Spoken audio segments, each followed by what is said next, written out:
Good morning, everyone. Welcome to Chief here, the professional problem solver, coming to you live for another of the Overcomers, our favorite podcast. Comment, share. Feel free to get involved with some questions. We've got a very exciting guest today. His name is Kip Knippel. Our guest today uh, has amazing attitude, a winning mindset, and I'm sure that after this show, you're going to feel refreshed, re-energized, and motivated. Kit is recruiting expert, and recruiting is so important right now. Being able to find your career, being able to find your purpose. So many people are lost, trying different things. He could definitely help you with clarity. He could help you with finding the right employer. And if you are an employer, he could definitely help you find the perfect candidates. So the large network of relationships Kip has developed within the national business and legal communities, along with his broad technical recruiting expertise, enable him to bring the right resources to help our clients solve their most difficult executive recruiting, talent acquisition, and business challenges. Kip earned his BA in English and Communication from St. John's University and his JD from William Mitchell College of Law.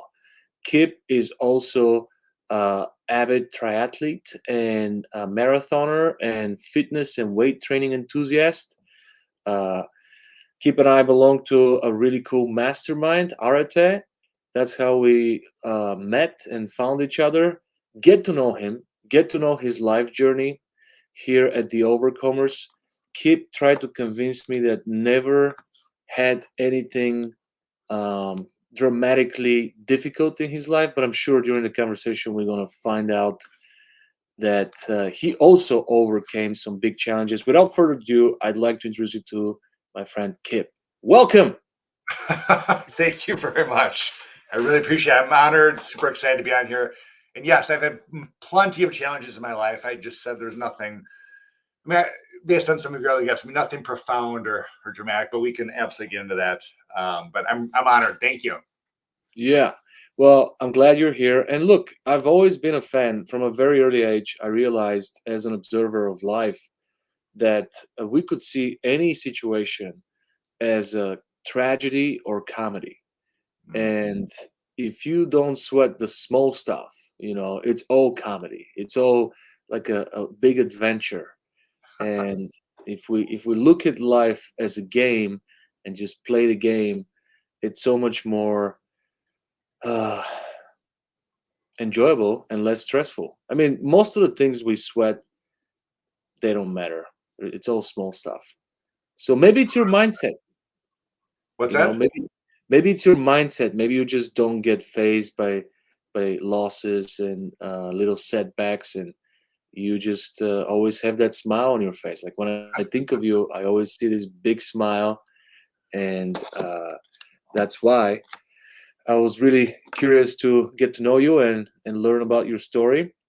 So, our first question by tradition is take us back into your previous generations. I believe that generational curses and generational blessings and wisdom is passed through generations. I'm really fascinated with the pattern that a lot of people see in skipping a generation. So we're more like our grandfathers than we are like our fathers. I mean, it's not a pattern that you see in every single person, but it's so common in different countries and different situations where the skip generation thing. I'm sure you've heard of it, and Yes. I think that we are impacted by our great grandfathers and grandfathers and our responsibility as fathers also is something very serious because we're moving on with generations ahead, and how we raise our children and the foundations and principles we set are going to be instrumental for them. So being a father is a great responsibility. So we want to learn a little bit about And of course, being a mother and a grandmother too, not to minimize their role. But if you can take us back from your mom's father and mother and share about your grandparents, what were they doing? What was something that each one of you gave you, whether it was warning or example, and how do you remember them? Also, share with us about your grandparents from your father's side. What were some principles that were passed on, whether they made it intentional and they said, keep, never do this, always do that, or you just saw as an observer some things that were warnings or examples? What was their purpose? What was their career? What was their profession? What was their special skill? And then talk to us about your parents and how your parents impacted you. And that's it. Let's start with that. That is a big first question. Yes. Yes. So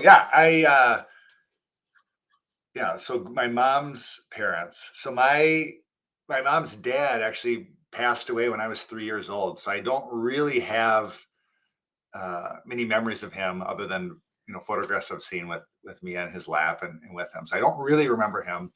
But my mom's mom was very, very close to me. She lived in the same town as we did, where I grew up in St. Paul, Minnesota. Um, my whole growing up in the summer when I wasn't in school, like in grade school, my mom and I would pick up my grandma. And she would pretty much spend many days with us. We'd take her grocery shopping and then bring her groceries back to her place. We'd take her shopping. My mom was the youngest in her family and very, very close to her mom. And I think she lived within 10 minutes of us. So very, very close relationship with her my entire life. She came to all my sporting events, all growing up, was very involved, every party or event or 4th of July, things at my parents' house growing up. My grandma was there and she was really the rock of my mom's family. So everybody, uh, from across the country, my mom's siblings and would come back to Minnesota every summer in fact, this weekend we're doing a family reunion. Today's day, or actually last night was day one, Mm. with my mom's whole side of the family. So very, very close to my grandma. She passed away my freshman year of college. But I don't know, she was the rock. She was steady. She made the best chocolate chip cookies I've ever had to this day in my entire life. Uh, and I played board games with her. She accused me of cheating, which I probably did when I was a little kid. Yeah, very, very close to my grandma, and she was very much a part of my life. And then my dad's parents live in Dyersville, Iowa, where the Field of Dreams was filmed. Mm. And in fact, they were in the movie Field of Dreams multiple times as extras in the background in various scenes. And then my cousins down in Iowa worked at the Field of the Dreams. After the movie was done, you know, they said if you build it, people will come. I know that's Ed Milet, from Arte's favorite movie. But Mm. people for years, and they're still coming now, from all around the world, come to the Field of Dreams to see it. And my cousins, roughly my age and a little bit younger, they were the ghost players when they would reenact scenes from the movie as all these tourists would come. So Dyersville, Iowa, put it on the map, kind of by Dubuque, Iowa, but very close with my dad's parents too. We'd go down there every Thanksgiving my entire life, until I was in college playing college football, and we'd be off into the playoffs into Thanksgiving. My family would still go down, but I'd stay up at school because we were still in the midst of football. But my entire growing up, my dad's parents, my grandparents would come on all of our spring break vacations with us. So we've traveled the world with them. And again, very, very close with them. They came to my sporting events too. They came to virtually all my college football games, even though it was probably a 7-hour drive one way for them. And in fact, at one of my football games in the Twin Cities in Minnesota, my grandma was such a fanatical fan that she had a brain aneurysm cheering at one of my football games because she was so upset with the other team and their fans and what was going on in the field. she had surgery and ended up being fine. But I mean, she was such a fanatical fan. Yeah, she literally had a brain aneurysm cheering at one of my football games, which was absolutely crazy. And she lived to be 99. She just was, I think, months from her 100th birthday when she passed away. And great, like you talk about the generations, just great longevity on that side of the family. Her dad lived to be 103. I think her mom was 99. Her brother is still alive. He's 102 and still lives independently alone in his house and still like golfs once a week at the Dyersville. I think Dyersville National is the name of the golf club. So yeah, great longevity in the family. She's 100% Irish, my grandma. And then so it kind of has that Irish wit and spunk and charm. And then my grandfather, my dad's dad, was just an amazing man. He, like you asked the question about what lessons did they pass down. I mean, his lesson would be, and there was a book recently, Everything's Figure Outable. And that's really, I mean, any problem he could figure it out. And he was very good with his hands and did all kinds of repair work on our house and all the neighbors' houses down in their neighborhood. And I mean, he was just very good with his hands in doing construction, even though he was a banker all growing up and was the president of the Dyersville National Bank for a period of time. He was the mayor of the town of Dyersville. And he was very active his entire life. He passed away at 82, and he was, I mean, the day he passed away, he was up on a ladder cleaning out the gutters for one of his neighbors, and had a heart attack and died. I mean, he was just very active to the very end of his life. And I don't know, I mean, great role models, grandparents on both sides, even though I didn't know my mom's dad very well, and very, very close to our family and impactful. And you talk about just happiness in life and just having all the generations together at Christmases and Thanksgivings and other events. Like that was my childhood growing up. Both sides were at virtually everything. So, which was such a blessing. And strong Catholic family, grandparents on both sides. And so Catholic faith was very important in everything. So it was, I don't know. I mean, a really blessed upbringing. I'm just very, very lucky. That's awesome. So you don't remember very well your grandpa from your mom's side, or do you remember him? Not really. No. But what about you've extracted a lesson from your other grandpa, which is everything is figure outable. What about some lessons or warnings from the grandmas specifically? I will say my mom's mom, I had a girlfriend at some point who my grandma just told my mom, she's so bold. Like that girl is so bold. She's not right for Kip. She's just too bold. So yeah, I mean, so maybe there's some warning there that careful some of the girls out there, they're too bold, which, in grade school, who knows what that really means. Grandmas do that. Yeah. But I don't know. I mean, I think they both wanted me to marry a good Catholic girl. I mean, that was very important on both sides. People that liked, again, I had a great family. Like if someone didn't like our family, that would be a red flag. And I think they told me that on a pretty consistent basis. When you go out there and you date someone or ultimately marry someone, I mean, you want someone that really fits in well with your family, and vice versa. When you're marrying someone, you really need to like their family and fit in well, because you're not just marrying the person, you're marrying the family. So that was a pretty consistent theme. And I mean, being kind to people, always treating people well. I mean, that was ingrained into me since I can remember. Just always just do the right thing and be nice to people, no matter what their background, no matter what their beliefs, how differing they might be in views with you. You can honestly debate them, but be nice to people and treat them well with dignity and respect. And, and then just kind of the general Midwestern values of And that is 100% ingrained in me from my parents, from my grandparents, friends, parents, neighbors. Just do the right thing by people, treat people well, especially when nobody's looking. I mean, that's just so, so important. Hmm. I think that's like a matter of choice. You can't teach anyone to be Right. kind to people. It's so important Hmm. to choose that. Recently, saw an interview with someone, I forgot the name, but this father, he had produced two players in the NFL, one another professional in different sports. Like three of his sons are high level athletes, and somebody was asking him, "How did you do that?" And his answer was so simple. It's like, this is breeding.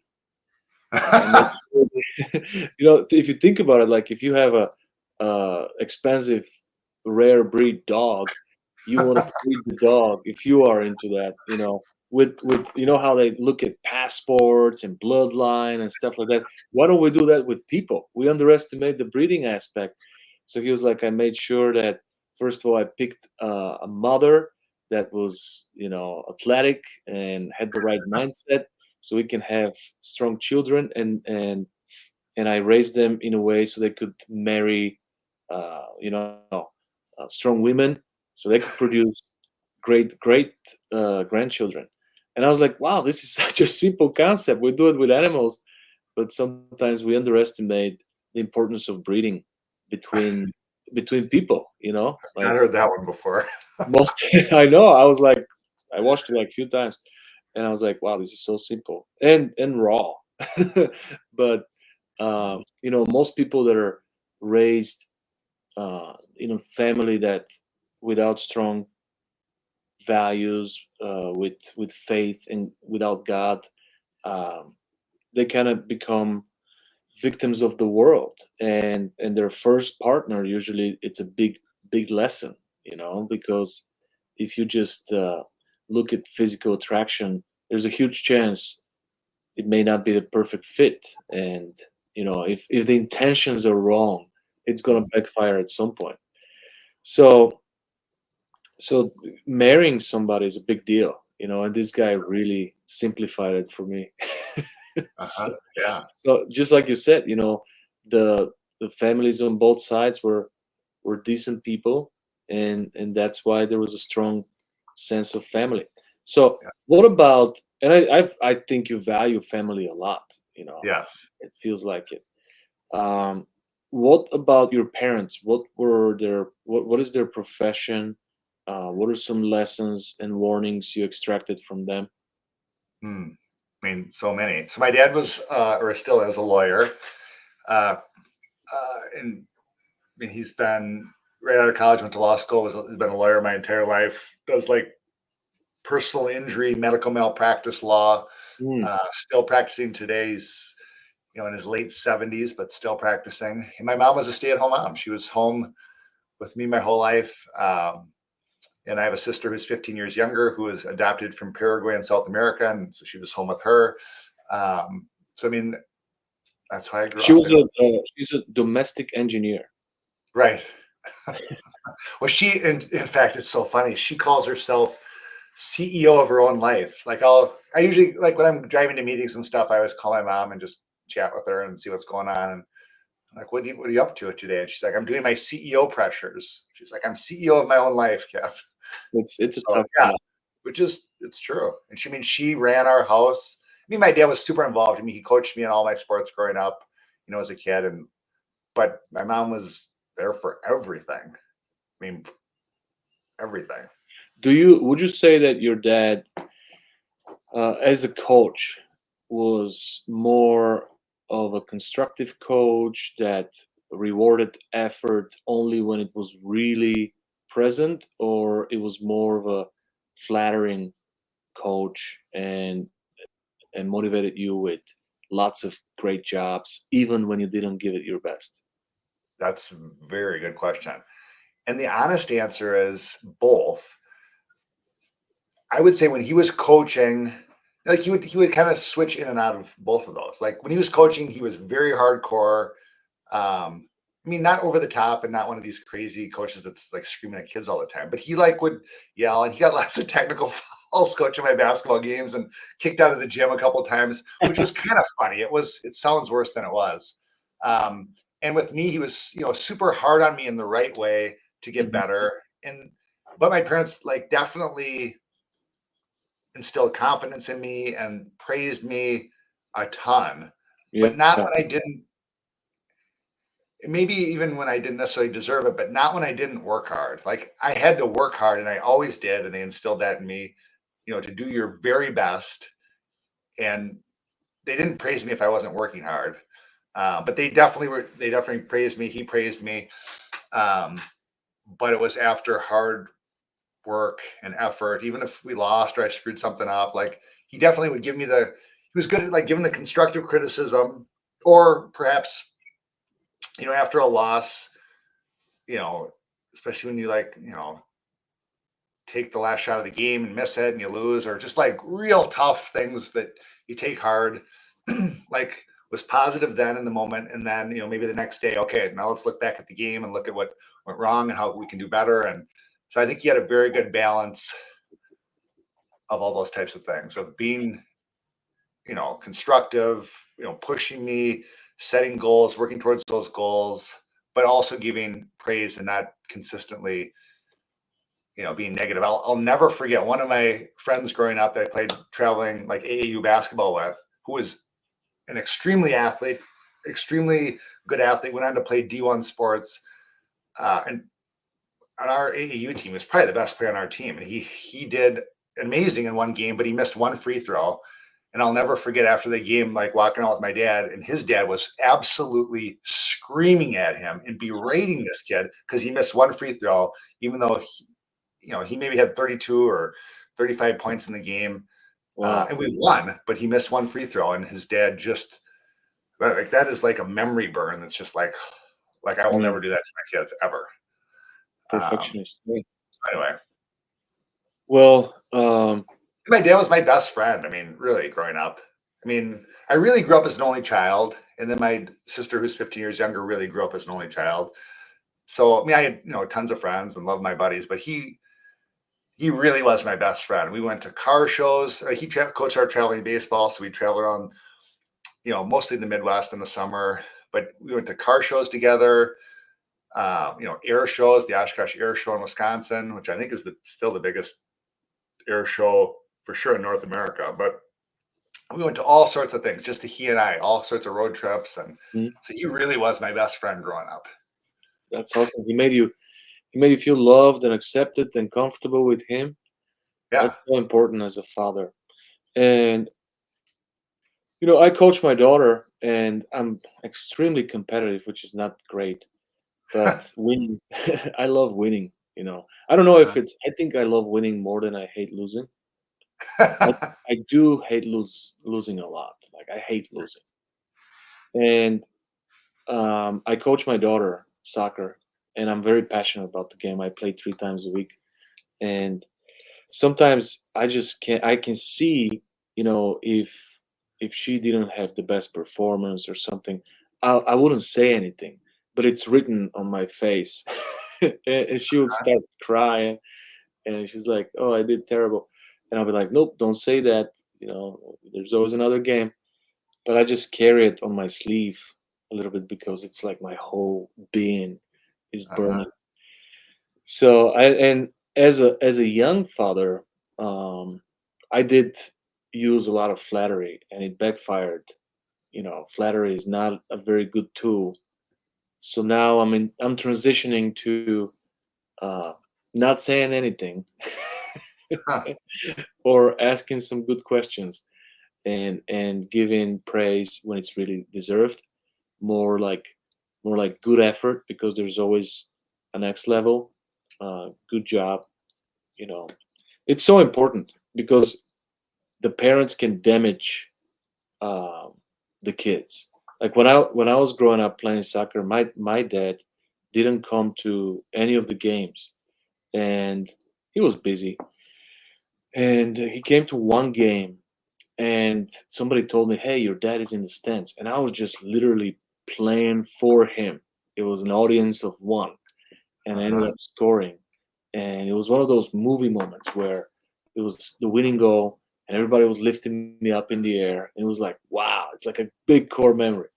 And then we're walking back home from the stadium, and I was like, Dad, did you see how I scored a goal? And he was just so tough. He thought that, extreme criticism is going to, maybe that's what worked on him. It's going to really motivate me. And he said something like, "Oh man, you run like a girl out there. You can do so much better," or something like that. He said, and I'm like, man. And I stopped playing soccer on that day for like Oh, 10 years. So it's a lesson for me, because it was my biggest passion. And just like you had that observation with that father, and you're like, I'll yeah, never do this to my kids one day when I have kids. I made that agreement. You yeah, know, like, I'll never do this to my kids. We're good with my dad. I had forgiven him for that, and I understood that at that time, the tougher you grow up, the tougher you want to build your kids, and sometimes suffering is the only way, and you don't know any other way. It's just lack of education, like of life, and your teaching, your educational method is your learning method. And uh-huh, unless you go out of your way to be like, hey, is there a better way? You're just gonna do what's been done to you. so right, so that's how generational curse is passed, and that's how generational blessings are passed. But I'm a big fan of Ed Milet, obviously, and I yeah, strongly believe I'm the one for our generation that's gonna yep, disrupt. That's one of the things that I repeat myself every day. yeah. I tell Awesome. you that. So my oldest son, um, who absolutely loved basketball, so we did a summer camp, which was best basketball camp I've ever seen, called PGC, Point Guard College. And we did it multiple summers. And it's people like, I think it starts when you're a sophomore in high school, all through college. And it's all former either professional basketball players or coaches, Division 1 college basketball former players or coaches, or all the coaches. I mean, it's amazing. But what, and they have it's all day long. It's like starts at like 7 in the morning and ends at like midnight every day for like a Wow. week straight. And you can stay overnight there or come home. Um, but they have sessions on the court, sessions of film, studying film, like from pro and D1 games, and then they have, I think it's on Thursday each week. They invite the parents to come in for a film session, so you get to watch that with the kids and experience it. And then the kids leave, and then the coaches talk to the parents. Mm, One of so the things they said, and this always has stuck with me. They're like, after they're like, think back when you played a sport. After the game, whether you did good or bad, when you're driving home from the game, what did your parents say to you? Or what do you say to your kids? And it's usually you're going through all the stuff in the game and all the things they did wrong and all this kind of stuff. And they're like, during that time, just say to your son, this was all boys at the one he was at, just say, son, whatever their name is, I just want to tell you how much I love watching you play basketball.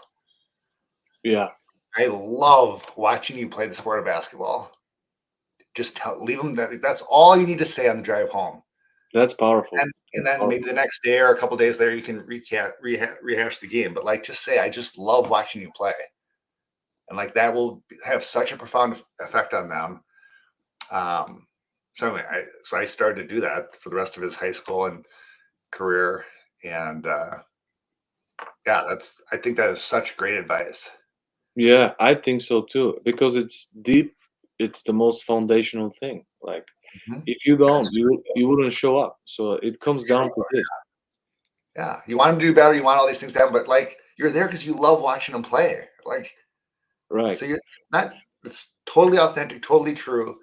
But it's like it's not even. I mean, it is positive reinforcement, but you're not telling them they did better than they did, or you're just saying, "I love watching you play."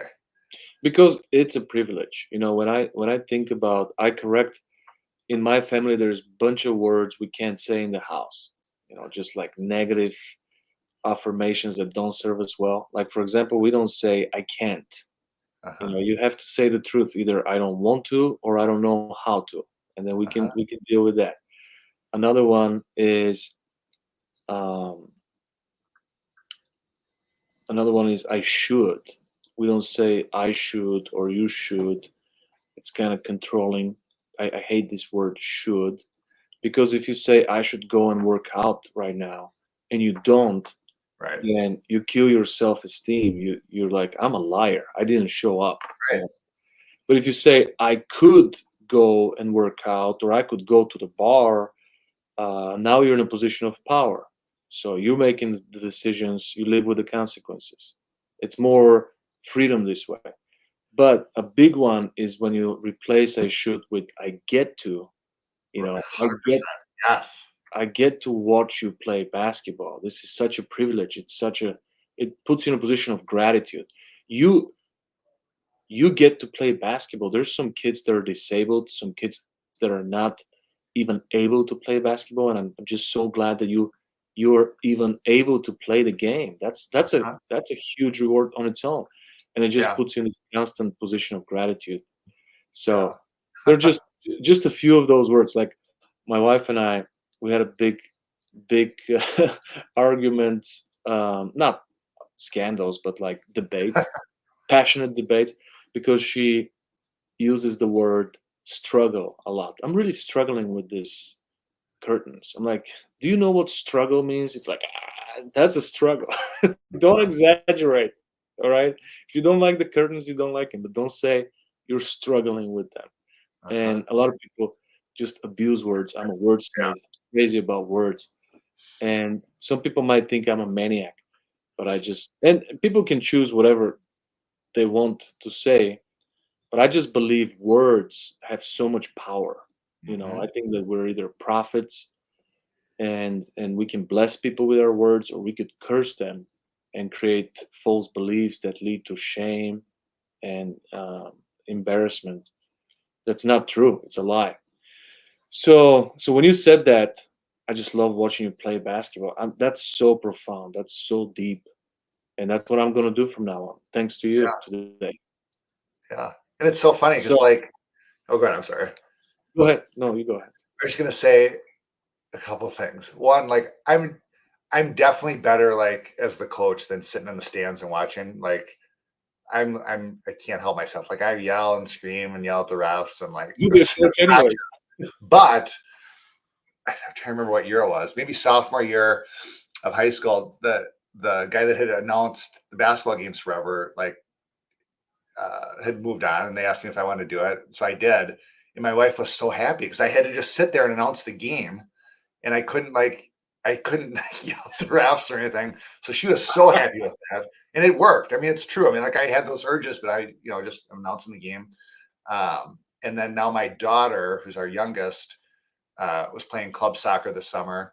And she didn't really get to do any traveling stuff because the boys did it so much, and I kind of feel bad. And she's probably the best athlete of our three kids.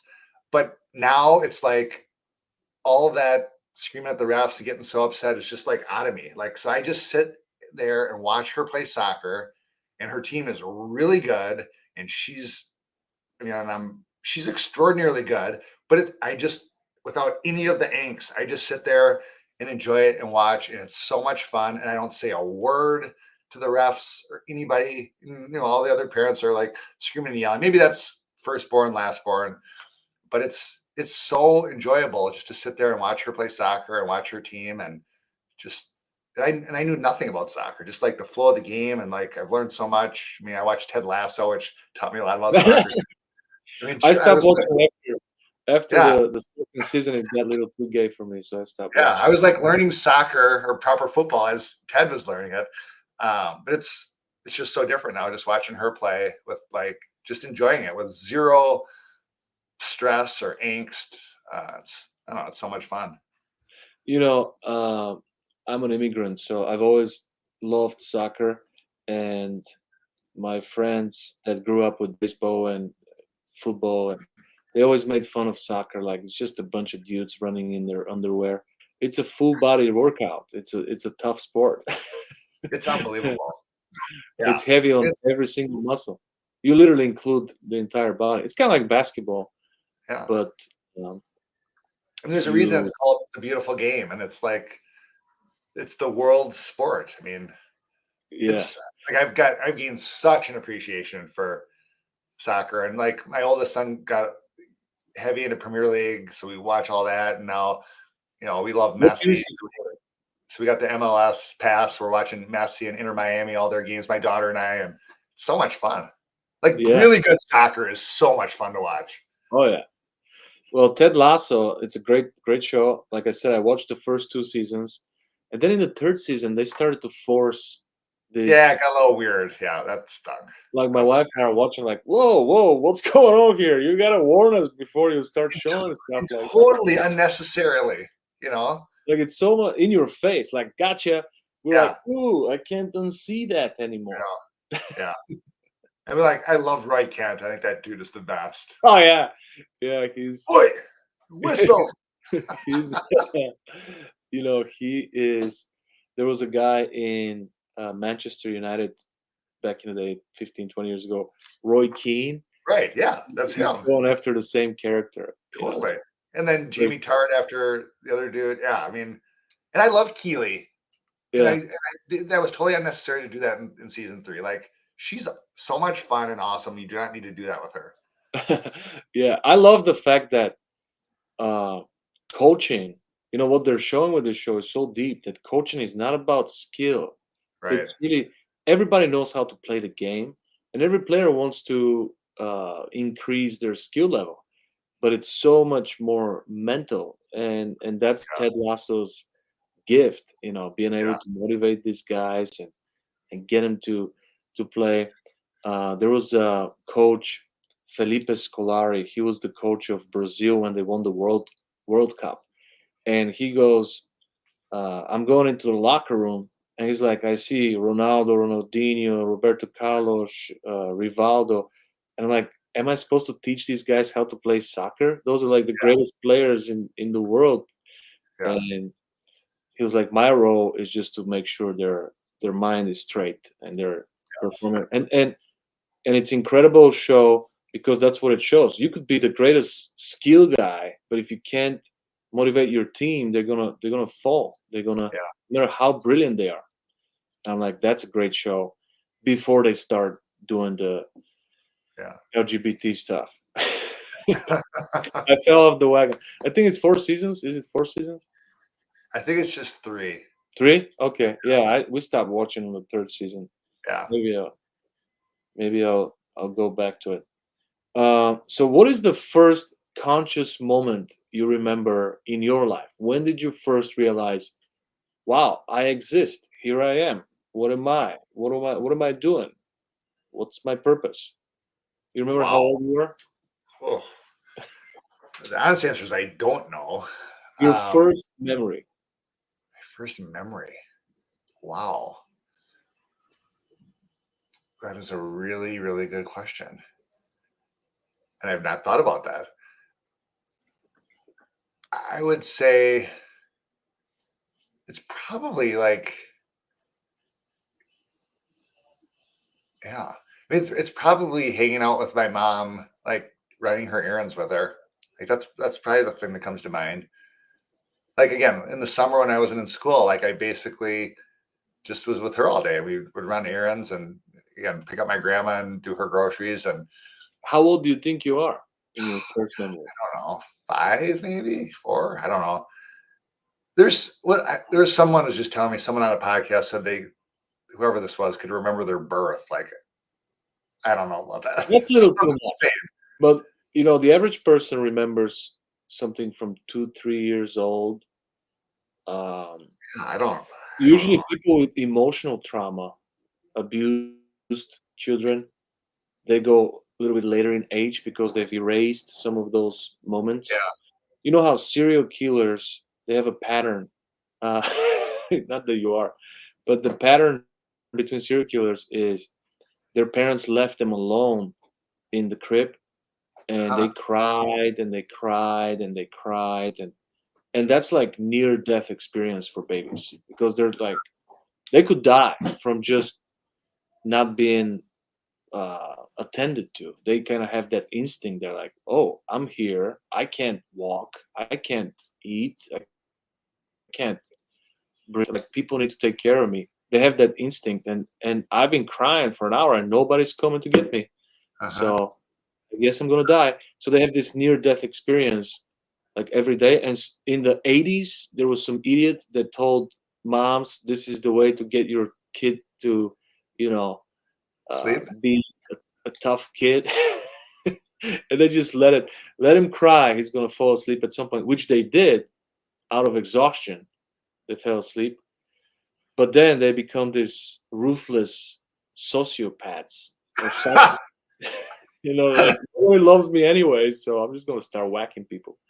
And that's like the story of almost every serial killer when they go through like the assessment Huh. when they're in the facility. They're like, I've not heard that. my That's parents don't wild. love me.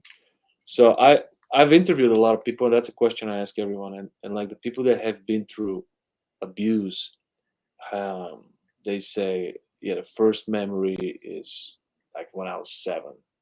They try Uh-huh. to erase all Yeah. these things. But for you, you don't remember yourself being like in the crib or like hanging out like first time when you were self-aware. You're like, I exist. I mean, I'm not gonna force memories on you. It's your life, it's your memories. But if you remember running errands with your mom, I'll take that. I mean, I don't. I mean, but again, I've not spent any time like focused on trying to remember back that far. I'm seriously so focused on like forward Yeah, and enjoying the moment. Like my wife is always looking back and talking about memories, and she probably could have memories way back there.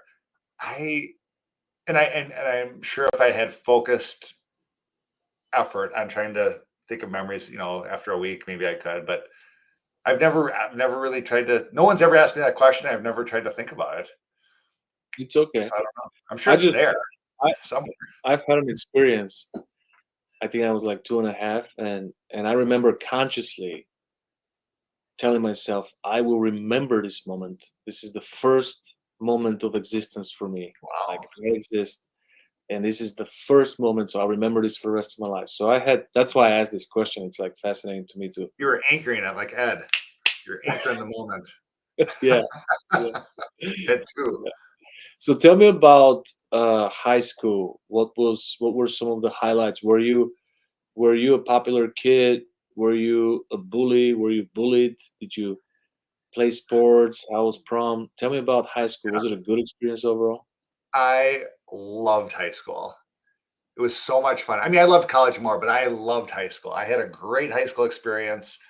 I went to Cretin-Derham Hall, which, I mean, was a very heavy, I mean, Catholic school, but very sports focused. So we have a lot of professional athletes that have come out of Cretin, like Joe Mauer, who played for the Twins. He was a couple years behind me. Matt Burke, who played for the Minnesota Vikings, and then he won a Super Bowl. Mm, Uh, Chris Winkie, who was quarterback for Florida State, and then he was a pro quarterback in NFL. Paul Molitor, who played for I mean, it goes on and on. Michael Phelps. I mean, not Michael Phelps, Michael Floyd, tons of pro athletes. So like very sports focused. And I played football, basketball, and baseball at Cretin. So much fun. Um, and like I had really good friends. I was definitely one of those people that had a bunch of different friend groups. mhm, A lot of my friends from grade school, like from kindergarten, up into high school, went to high school with me. But then lots of kids from other schools, but they were the schools we played sports against. So we already kind of knew some of those kids, and then other new kids came in. Um, yeah, but I had a great high school experience. Lots of fun. We had really good, football teams, basketball, baseball. We went to state in all the sports and had lots of success and lots of fun, great memories, and really good friends.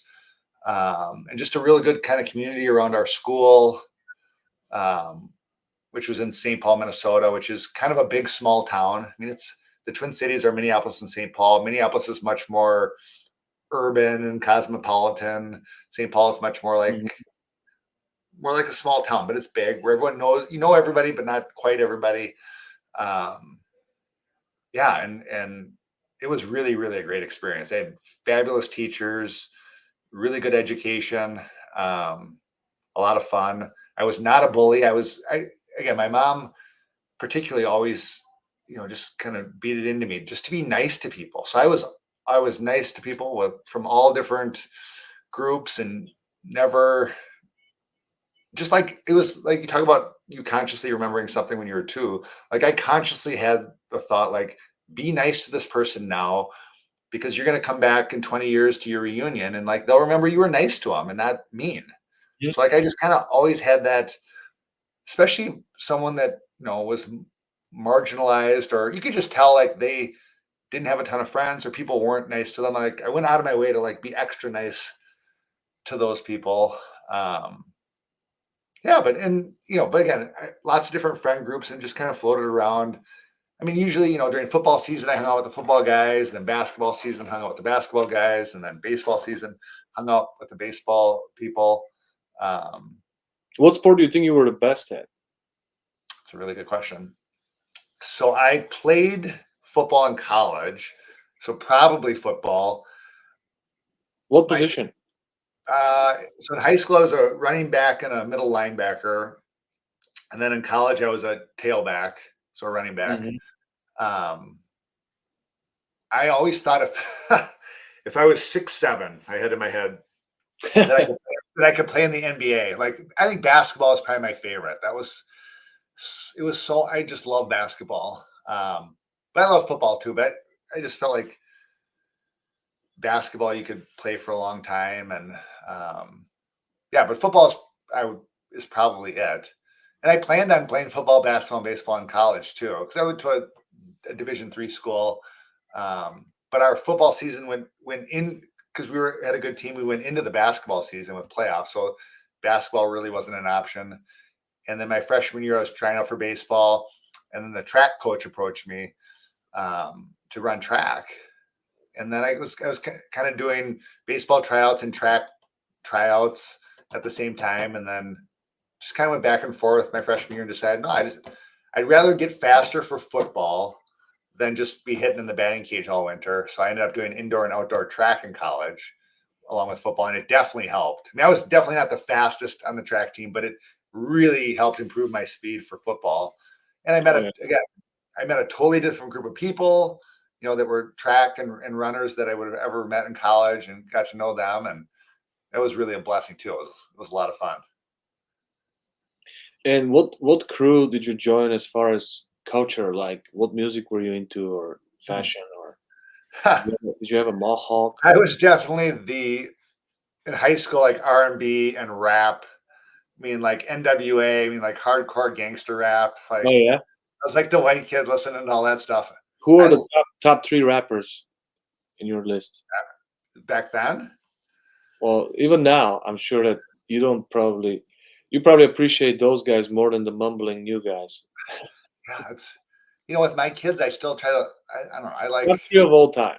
I like music now. It was funny. I actually saw a clip of, like, from Family Feud, like, who's the top rappers of all time, and it was interesting, like, who people had said. I mean, I love Snoop. I love Dr. Dre. I loved Eazy-E. Okay, I mean, Snoop and Loop. Yeah, LL Cool J was great. I mean, Montel Jordan, like, my freshman year of college, every morning I woke up, my alarm was "This Is How We Do It." Like, Oh, that yeah. song at full blast on my radio. I don't know, I liked all of it. I like it was almost like if the parental advisory warning was on the case, back then. It's like those are the ones you wanted to buy. Yeah. So, I mean, I probably listened to stuff I shouldn't have. And I remember going on baseball trips, and we'd be in the back, and someone would have like a boom box, and we'd be playing this horrible music, and like the coaches would stop the bus and come back and say, "You guys cannot be playing that, like, blasting across the bus." I liked dance music, you know. So I don't know, but and 90s. and, and then I got to college and got introduced to country, and I love country music now. So now I really like kind of all genres, other than like hardcore, heavy, like screaming metal. But like Scandinavian. AC/DC in high school, I mean, lots You of don't lots. appreciate you don't appreciate Scandinavian death metal? I don't. Stay away from Yeah. that. Well, like, it's a different energy. I think that the gangster rap, it was like the first genre that allowed kids to speak up, to share their feelings, Yeah. like for real, what's going on in their life. So we definitely related to the stories and some of the things that the struggles. Plus, the swearing was a big deal during those That years. It was, was like and now it's like nothing. Like people are swearing in the boardroom. I mean, it's just so different now. you hear it and you're like, "What did you just say? F I the know. police? Yeah. Right. Yeah. So Get yeah. down." But I mean, I listened to more normal, good music too back then. But I liked dance music. 90s dance music. Yeah, like all day. I mean, like even now I like EDM, and like when I work out, I listen to like dance music, like The pounding. German bands were big back in the day. I don't know if they were Yeah, popular here. Most of this 90s dance music comes from Germany. yeah, yeah. America, like Snap, I got the power. Oh yeah, yeah, Yeah. yeah. I don't know. So Yeah, it's you funny to kind reminisce. Like high school, I can remember. Like yeah. 2 years old and being in the crib, no, but high school, I can definitely like that. That comes back to me pretty quick. Do you tell me about your first love? Ooh, yeah. So my first girlfriend was in sixth grade. So I dated her from sixth grade into high school, and she was my best friend growing up, and she was actually on my little league baseball team. She was the one girl on our team, and she was on. I mentioned the when my dad got technicals and kicked out of the basketball game. She was actually I played in a co-ed league when I was little, and she was on my team. And I think like the some big kid from the other team like ran over her, Mm. and then that's when my dad lost it and like went nuts and got kicked out. Um, yeah, but so probably sixth grade was my first girlfriend. I mean, like that's love at that level. Like, but then I had a high school girlfriend that I dated for a few years. That was probably my first like real love. Um, You still staying in touch with those girls? so my first girlfriend from sixth grade, yes, she's still a really good fan, and we're really good family friends. My high school girlfriend that was really my first love, no.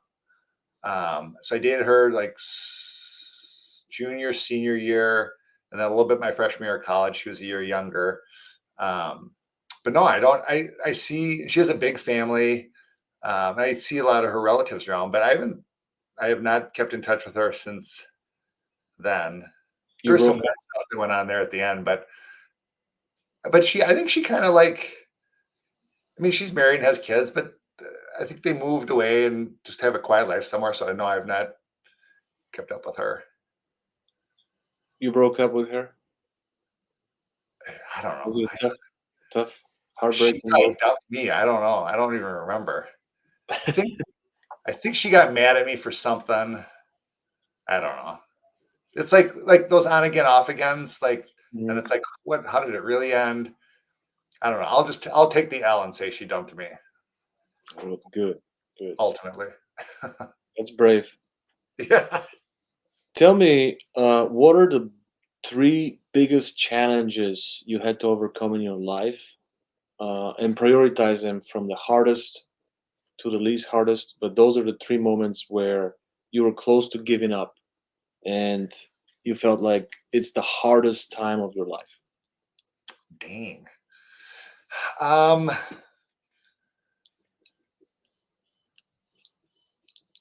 I will say the hardest. I don't know. I never felt Three like I was. moments of adversity. Usually those are the moments that are worth sharing. We achieve great things Yeah. only when we're either forced to or put in a Right. situation where we have to bring something that we haven't brought before. Yeah. Like I'll say go the. past that point of, oh, I've never done this before. Yeah. I mean, I'll get to launching my company. Like that was the hardest decision I ever made. And looking back, it was super easy now. I've made way harder ones. But I'll get to that. I'd say the first time I really had a lens of the idea that like if you tell a boy like if a father is as he should be, like there's no man in your life that wants you to do better than him except for your father. I think Mhm. that's 100% true. Yeah. And the first time I really realized that, I was working in commercial real estate. And I was working with some guys that were friends, but older and mentors. And the first time I realized they were way more interested in themselves than me. Mm. Because I always thought people just had your goodwill, Right. and that's super naive. But I brought in the biggest client for our team and the second biggest client in the company. Like I won that business. And now looking back, it's totally my fault. I was, young and naive, and like, so I'm not blaming them, or this isn't a pity party. But I brought in like what ultimately became the second biggest client in our office in our company. And they paid me a little bit on our first deal and zero on the rest of the deals. And these guys made so much money off this client, for our team. And again, it's my fault. I should have not just like trusted they would treat me fairly. Well, it's Uh, not your fault. It was a great lesson. right. But it is a lesson learned. Like, Right. and the other the flip of that lesson is I will never do that to my people. Like I will never treat them I I always tell people, like, when we have like, because we're in a commission based business, and if ever there's like a question on money, and our stuff, I try to keep our stuff super straightforward, so there really aren't issues. But if there is, I will always be over generous to the other person and like give them more than they're technically entitled to, so they never feel like they've been cheated or treated unfairly around money ever. And it really goes back to that Yeah. moment. And I've had other moments beyond that where people were goofy about money, but I will just never do that to my team, because I never want them to feel they were treated unfairly around money. But Yeah. these guys made so much money and got so wealthy off this client that I brought in, and I got like a pittance. And again, I am taking full responsibility for the fact I didn't advocate for myself and I let that happen. But that was definitely a lesson. Um, and then maybe another one. Right before I launched my company, I was working at another recruiting firm, and I was the second biggest producer in the company after one of the founders. And after like multiple years of being the second biggest producer, we kind of had our,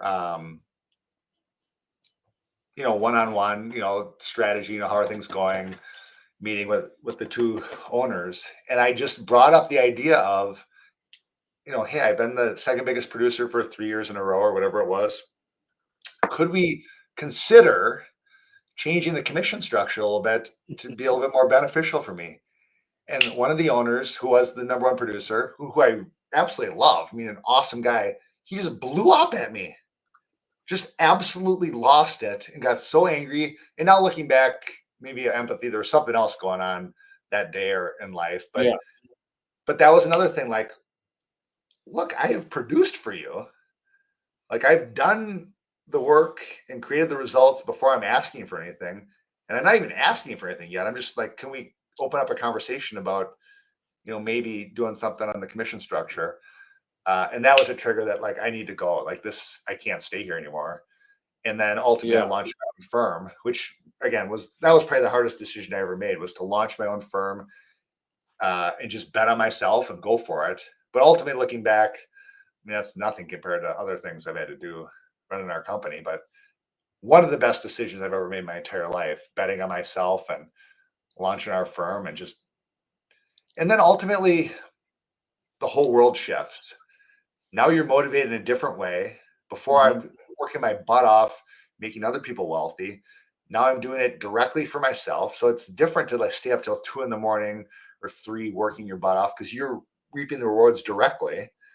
Um, and it just shifts your mindset on like, yes, everything is from God and the Lord, but like here on earth, I can control my own destiny. I get to decide my decisions in every aspect of life. God willing, I'm in control. Maybe I make the wrong choice and bad things happen, but like I'm choosing. Yeah. Um, and then ultimately, I started out my firm, it was just me, and then I've added people and we've grown. And now it's like, Now to be a great leader, I need to make other great leaders, Hmm. not just lead people. Like I want to make my people great leaders, and it's so rewarding and so fulfilling. Yeah. Um, but again, going back to your question, I mean, really being disappointed by people that I really trusted, and those are both like money things, but just if nothing else, just that I will never do that to somebody. Like Yeah. if someone puts their trust in me, I'm not gonna cheat them or or take advantage or even give the perception to them that they're not being treated fairly. Yeah. Like I want it to be so far the other way that they don't even question that. What's the third one? Third what? The third moment of adversity Oh. or biggest challenge? um let's think.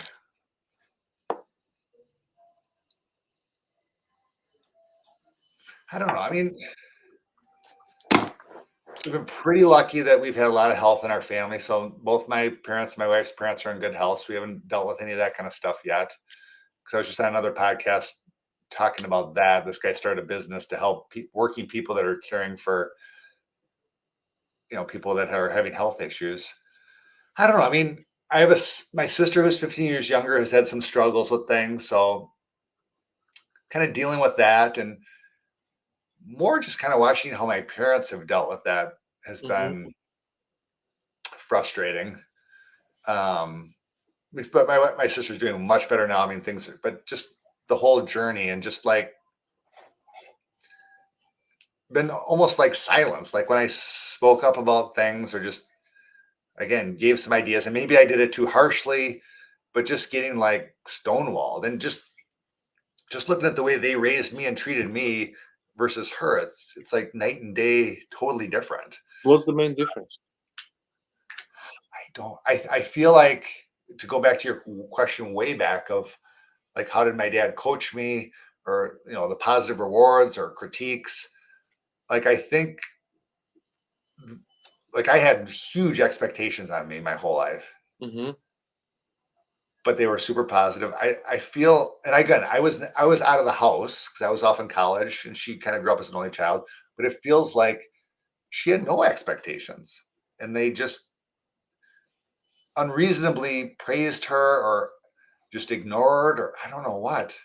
Like ever since she was a little kid. So, and I'm sure she felt like, well, people have no expectations of me, so I have nothing to like It created some entitlement. do. Yeah, what's that? It created some entitlement. Entitlement, lack of motivation, Maybe they felt. lack of Uh, self-worth. I mean, it's sad. maybe they felt that you were more privileged, and she was because she was adopted, right? She's from Yep. a different country. Yeah. So maybe it was out of compassion, out of love. They felt like she deserves an easier life, I'm sure you're right. but it, Yes. but it backfired. Yeah. Yeah, because everybody wants, like you said, expectations, so they could have something to fight for. Right. So out of all the three things, you need to be a servant first before you become a leader, for the sake of empathy. And I think those were all positive. You got screwed with a little bit of money. That's okay. God will bless you with way more. And you learned about being, in a moment where you were supposed to be celebrated, you were not only nearly tolerated, but you felt like you're not even wanted there. Like, what is your problem? I'm producing here, and I'm not asking for anything unreasonable, and you're blowing up on me. So I think both of those could be the reason why you're doing what you're doing now, with this incredible clarity on what a good leader has to be. So you got to be grateful for those two moments. I got Sure.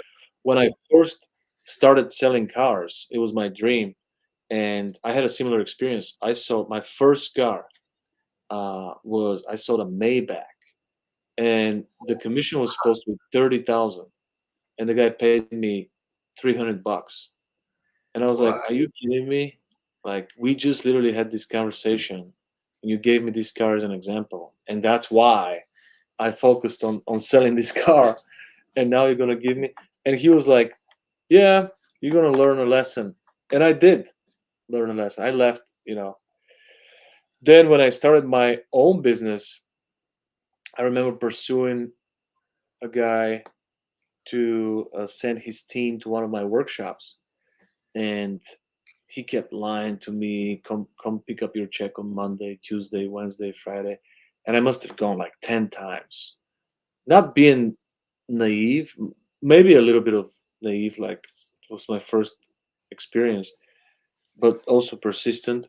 And then he didn't show up. He said finally the lie was like, "We're gonna show up and I'll have the check in my hand at the workshop." And they didn't show up. And I called him and he was like, "Well, you're learning a lesson." So I heard the same thing again. "This is a lesson for you, a gift for your new business." And I'm like, wow, people in business are brutal. It's a brutal war. And it's a very easy way to make a difference. It's a big contrast. Like most of these guys are assholes. So if I can be the opposite, I will Right. be fortunate with the right team. And I know how it's not an extra mile, it's an extra inch to be a great Mhm. leader. Yes. Those are simple things. Like the guy is producing for you. Why wouldn't you Right. celebrate him and reward him? Yeah.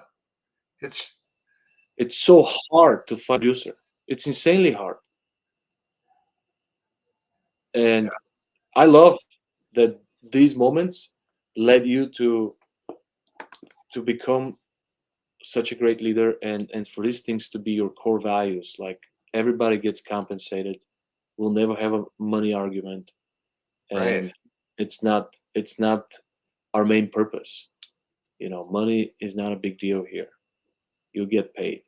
Right. So I noticed that you study law. I also studied law. My Uh-huh. my dream was to be a soccer player. My mom got rid of that dream early on in my life. Said no way. Then I really wanted to be an actor, but Ooh. actors weren't getting paid very well. It's a really small percentage of them that actually make it. Um, and I became a lawyer. I mean, I didn't become. I went to law school, and I went to experimental law school, high school that was focused on studying law, and then I Really? went to the university. So I was going to be a lawyer, but I dropped out um, in the second year. And for me, I felt really limited. Going into a courtroom. I was probably going to be a lawyer. I wasn't going to be a judge or prosecutor. So I was definitely going to be a lawyer, most likely a criminal lawyer. Ooh. But um, I felt limited. Having I had problems with authority. People telling me what to do, how to Yeah. do it. Freedom is my core value. Like freedom. Uh-huh. I can't breathe if there's someone, Yes. on the way to freedom. And so I decided to get into sales, which is very similar to, you know, acting and being a lawyer. You always have to present your case and be proactive and Yeah. do good research and know the data. And and I love sales. The world of sales has been my passion. Building my own world, it's an opportunity.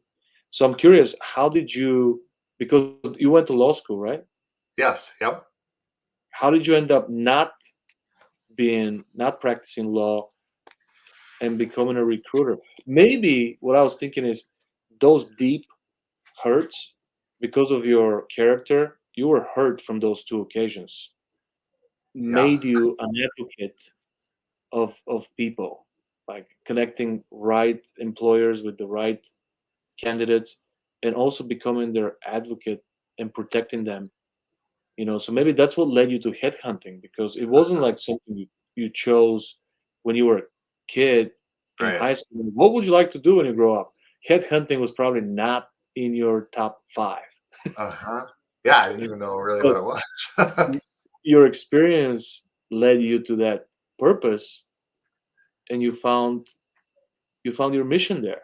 You're like, I'm Uh-huh. not gonna allow people to discriminate and mistreat good good candidates. And I mean, that's just my guessing, so I'll let you explain. Yeah, I mean, so out of college, I went to law school, and then I practiced corporate mergers and acquisitions and commercial real estate, transactional law. So buying and selling companies, buying and selling real estate, and did that for a number of years. Oh, you did that. Okay. So Yes, I practiced for a number of years, and I what I liked was putting the deals together. Like I loved that, and I love business development, so sales, but I didn't get to do that very much. And I went to the our managing partner of our firm, the head of our real estate practice, and had this conversation. And they're both like, I've been practicing for 25 years or 30 years, and every once in a while at the firm we get to put the deal together, but usually the decision makers, the entrepreneurs have put the deal together, and then they come to the law firm and say, okay, here's the deal, draft the documents to make it happen or solve these problems as we're going to closing. And so that was one thing. And then doing transactional law, it's hourly billing, which sucks. And the only way to make more money is to either bill more hours, there's only 24 hours in a day, or charge more per hour. And there's an upper limit to what people are reasonably willing to pay for an hour. yeah, Uh, so and there's so a I cap. there's a cap. So then I started to talk to a bunch of mentors, including our, managing partner and so forth. And I like the real estate stuff. So I had someone at CB Richard Ellis, which is where I ultimately went to, who had practiced law for a number of years, but had been doing real estate for a number of years. And then ended up going there. And then there was another person out in California that was coming back to the Twin Cities. So we put a team together. And so I did corporate real estate. So essentially representing companies that were users of real estate, and doing it all. So mostly negotiating leases, buying, selling buildings for companies if they owned the real estate for their own operations, not to be a landlord, not to be an investor. So mostly dealing with the C-suite, CEO of a company, CFO, about doing the real estate. I did that for many years, and then met some people in the executive search business to refer business back and forth. And then they recruited me for like a year to come join them. And then I finally did. But from day one, like I just turned around to my real estate clients. Instead of doing real estate, started doing executive search locally and around the country. But all my work was my own. I won all my own work. I executed it. The firm I was at didn't have a big name. Like CB Richard Ellis, the real estate company I was at, is the biggest commercial real estate company in the world. So that opened doors, just the name, when I would do business development. Versus our search firm, nobody had ever heard of them until I introduced myself. So then, after a couple of years in the story I described, I launched my own firm. And then from day one, we were, a national executive recruiting firm. And then we've grown from there and have people in Minnesota, Texas, Nashville, Ohio, and Pennsylvania, and do work all around the country. And our focus really is executive C-level leadership for companies of all shapes and sizes, public companies, private equity firms, venture capital firms, family offices, but it's all typically C-level leadership roles. So lots of CEO searches, CFOs, COOs, chief technology officers, and so forth. And I love it. It's so much fun. And when I made the switch, what's that? Go ahead. I was gonna say, when I made the switch, it was so different. Like initially, it was my same clients, but the conversation was totally different. From real estate to executive search, it was much less stiff and stuffy and professional. People let their guard down. It was much more personal. And I loved it. It's just such a better fit personality wise for me. And I think people are glad to talk to you. Yeah. Like everybody we call is glad to talk to you. And I think in the back of their head, they're like, well, I'm going to be nice to Kip because maybe at some point I'm going to want a new CEO role or CFO role. Whereas doing real estate, I mean, people are, it's just a different feel. It was like hardcore sales where it's a good million no's till you get to a yes. Not that we don't have that in our business too, but it's, and to talk about like not growing up wanting to be a recruiter. Again, I never even heard of that. But when I was at CB Richard Ellis, I was getting recruiters because I was, the high performers, and I was the rookie of the year, my first year.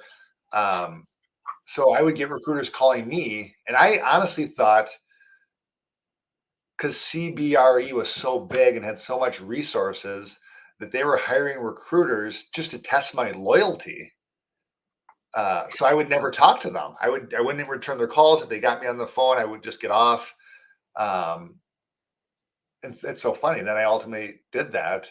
And then what I found was the lower level people, like that's kind of the reaction you get. But the higher you go up in companies, I mean, they're more used to using or dealing with executive recruiters. They probably got their last role from a recruiter, so it's almost easier the higher you go up than lower level people. So that was I kind of a think fun. it's a compliment. If you look at sports, when you're recruited by better teams or bigger teams, it gives you leverage to renegotiate your deal. If you really want to stay, Yeah, you can either match this, or sometimes it just proves your loyalty, um, and your true intentions if you turn it yeah, down, even though. So it create. I think it's all positive. I mean, yeah. I uh, will say this: if you, we tell this to candidates, like if they go through the process with us to come join our client, and then they go back to, you're always going to get a counter offer from your existing employer. But if you tell your company you're at, hey, I got this offer, I'm leaving, and they counter and you take it, it's only a matter of time. All you're doing is giving them enough time to find your replacement, because they will never trust you again. you don't think so? Never. No. And that, which is different than, hey, you know, like let's say you're the CEO and I tell you, hey, this company's been recruiting me. Here's what they're offering. Um, I'd love to, up our deal here. Yeah, yeah. That's different than, hey, Velcro, I'm leaving. I'm accepting this offer over here, and then you come and give me a different offer, and I come back. Oh, yeah, I guess I'll stay.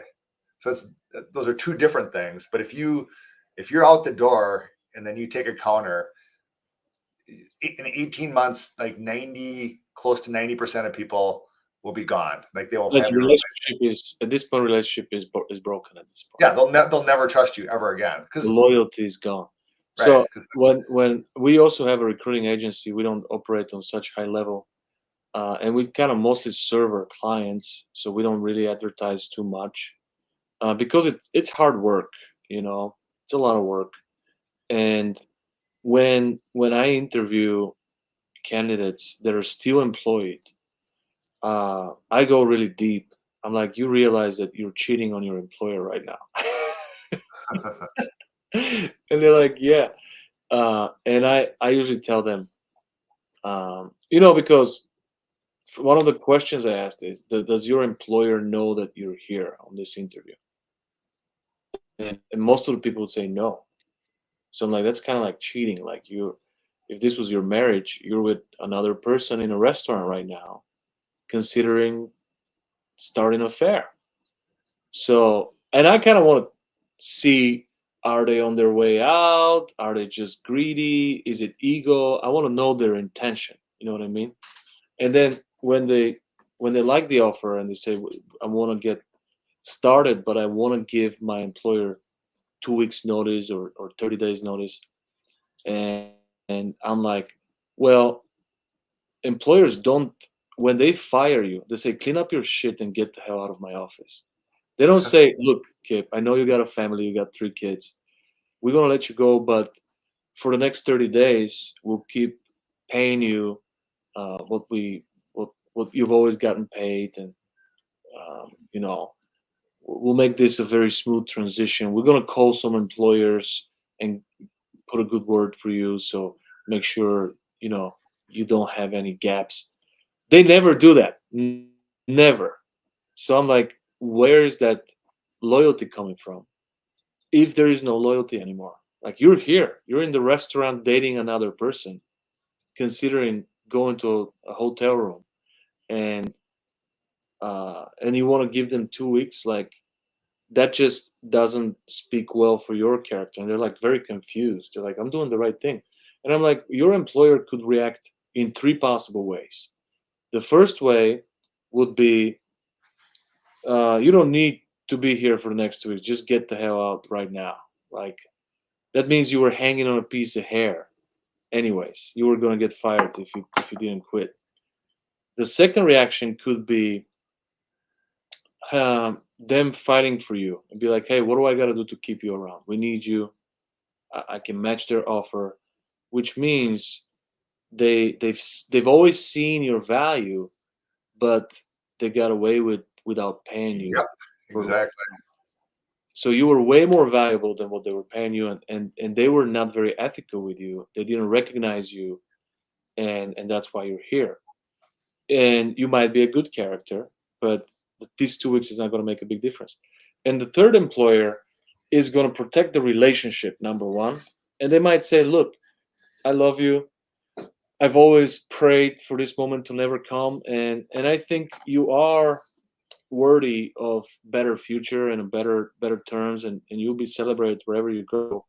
Let's keep our friendship, keep our relationship, and if it doesn't work out, our door is always open for you. You're always going to be accepted. You're kind of like you go out to college, but your mom keeps your room the same way you left it. Yeah. And I'm like, which reaction do you think your employer is going to have? And a lot of them will be like, probably going to be the first one, get the hell out. Or probably when they tell me it's going to be the second one, then I'm like, well, at this point, I'm not going to make you an offer. And I suggest you go and renegotiate your terms and just don't worry about this opportunity. We're not a good fit. So I reject them. Uh-huh. And do you experience similar stuff? I mean, our roles are pretty high level and people are super professional. And I mean, They have contracts and stuff. like a CFO couldn't just leave on a dime like that, or a Yeah. CEO. Like, it doesn't work like that. And I mean, their reputation is important to them, and they're not going to like leave their. And again, we're doing true headhunting. So the people that we recruit are fully engaged at their company. They love what they're doing. They're not even thinking about leaving. They're rock stars. We just come along with a better opportunity for one reason or another, and then that's why they're talking. Um, So so what's your opening question, or how do you engage with them? Do you kind of like feel the temperature, be like, are you happy? Like, how do you approach them as a yeah, headhunter? I mean, it's. I mean, they are happy. I mean, 99.9% of the people we recruit and ultimately place were never thinking about leaving. They loved what they were doing. And the one exception is we do a fair amount with private equity portfolio companies, venture capital, um, and family office. So maybe they had an exit, they just sold the company. Now they're looking for their next C-level role. But yeah, we just are an extension of our client's brand, and we just tell our client's story to people. And if they're interested, we just give them, it's an information sale. Give them enough information to take the next step and the next step and the next step. Because our process is pretty rigorous for a candidate to go through. So they have to be super serious to do it. But we're Hmm. not, it's like a good coach that self motivates people instead of telling them what to do. Um, you know, they're the candidates driving themselves to the process. It's not us dragging them through. So it's just giving them enough information to, again, take the next step, and there's a million different reasons why one opportunity is a better fit than another for somebody. Right. Usually I say, like, a player rock star people, it isn't really about money. They want to be challenged, they want to be pushed, they want to continue to grow, Yeah. and they love what they're doing now, but this is an opportunity to learn something totally new or just push the boundaries of their capabilities, and they're hungry for that. Or join a vision or a Right, mission. right. Yeah. Yeah, I mean, yeah. So yeah, How it's do different. you how do you get paid? Do you charge them a flat fee, or do you have like a percentage of their? It's usually a percentage of their first year compensation. Yeah. But I'm entrepreneurial. We're entrepreneurial. We can get super creative with clients, but the typical way is it's just a percentage of their first year guaranteed comp. Do you have to guarantee that they stay? Are you involved in their development, and whether or not do you get paid if they get fired? Yeah. Or So we again, for high level roles, I mean, we have a guarantee We've never had to use it. We've never had anybody Right. leave. Um, and we have like an executive coaching and training program that For them. if our clients want that we provide, to continue to develop them and so that's an offering that we have, this, separate from the search. And some clients want that, some clients don't. But yeah, we always guarantee our candidates. But again, we've never had to use it. So you guarantee a replacement? Yeah, we usually guarantee them for a year. If for no matter what reason they leave, like we will redo the search for free. But again, we've never had to do it. That's If, awesome. if someone leaves in the first year, we didn't do our job right, Right. because it's really, really going to Arte. I mean, we're making sure they're the right culture fit, the right core values fit. There's a million people that could do a job, Yeah. but who really is the right culture fit and core value fit and personality fit? And I mean, that's really where you add the value and find the people that are, and we're trying to find people that want to be in a role for the long term, not just for a couple of years. Gotcha. Well, if you have little switch in the dynamics, if you have access to the DeLorean and you can go to any point of your past. I know you don't like going to your past, but how about we switch it up for you?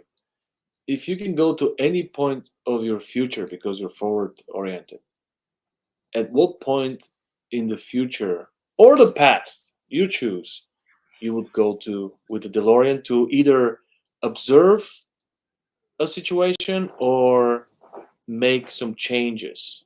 Yeah.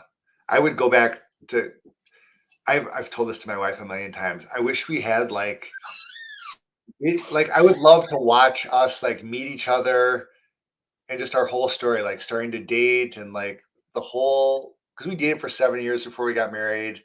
Um, I would love to just watch that from the very beginning when we first met, just watch our whole story all the way through forward. So and that would take me back to playing college football again, which was absolutely so much fun. That's what I would do. I would go back to, so I met Just to her the observe, first, what's that? just to observe, just to Yeah. watch like a movie. Or no, to relive it. I mean, watch it, relive it, whatever. I wish I could have like a recording of it all. Yes, so we could see it and like show our kids it. But like yeah, I would go relive it or watch it. Um, that's 100% what I would do. Bill Gates and a bunch of other guys, they work on time machine, like a real time machine. Because we've had, if you think about it realistically, we've had surveillance, really heavy surveillance for good 15, 20 years. And right now, it's such a good quality. Like every freaking gas station has like a 4K quality surveillance in like every street. So technically, that probably will be possible for our kids. There might be a service that will allow you to um, go back to specifically you from September 25th until September 25th next year and just watch all the surveillance cameras from the moment you leave the house. I That's think that would be doable, totally doable. that is creepy. They do it now with, that's why some criminals nowadays, like, why would you do that? There's cameras everywhere. Like cops find people like so Yeah, fast. There's literally cameras everywhere. yeah, And plus all these rings that people get for $49. It's like camera inside, camera outside. yeah. Like nothing is hidden anymore. You want to do a crime, they will catch you. Yeah. The So th- the thing that I don't get, and I don't know, a lot of people might disagree. People putting their family and like private stuff on social media. Like you're not showing it to your friends, you're showing it to the world, like your right, kids. And like I'll just never forget. I read a Michael Connelly book, like he's a mystery crime writer years ago, where the serial killer like tracked all his victims off their social media accounts. And I'm like, I think there's going to be a big shift back for people from putting it all out there. on social media and the internet. And I think people think they get likes and stuff because their kids are cute or their spouse is cute or whatever. It's like, but you're exposing your family in particular to the world. Like there's crazy people out there. I don't understand that. Like there's no reason to do that. But I mean, I'd say the large majority of people that do social media like put their kids and their family out there for the world to see, and like the world, not just your friends, the whole world is seeing that. And I look at people like Gary Vaynerchuk, who's prolific on social media, but he doesn't put any of his family out there ever. So he's super private there. So you can still be prolific on social media without, I don't know, putting your family out there. That's a I great. don't understand I gotta stop doing that. that. I just, that scares me. And everyone's got to do what's right for them and, whatever. But I just like, that is something that I think Somebody needs to be. suggested to me a while ago, this is how you humanize your brand and do one personal post and 4 professional posts. But you're absolutely right. I mean, it's the easy. Plus, do you see how Facebook is asking you now? Do you want to keep this post for 30 days or forever? And a lot of this archive is gone. Like we don't have access to delete it anymore, but they got it. They Yeah. keep it. That's in their servers. So like Yeah. if you posted something 15 years ago, you can't find it. Like if you scroll through your timeline, at Uh-huh. some point now it has an end. You can't go back 5 years and delete something. And you see in Congress how they challenge them. Did you post this on Twitter 15 years ago? Right. Yeah. And you called this person. So everything that we post will be used against us. Right. And you can show your personal life and stuff without like actually showing a picture of your kids as an example. You could have a picture of like, I don't know, like a baby bottle or some diapers, like, but you don't have to like show your kid.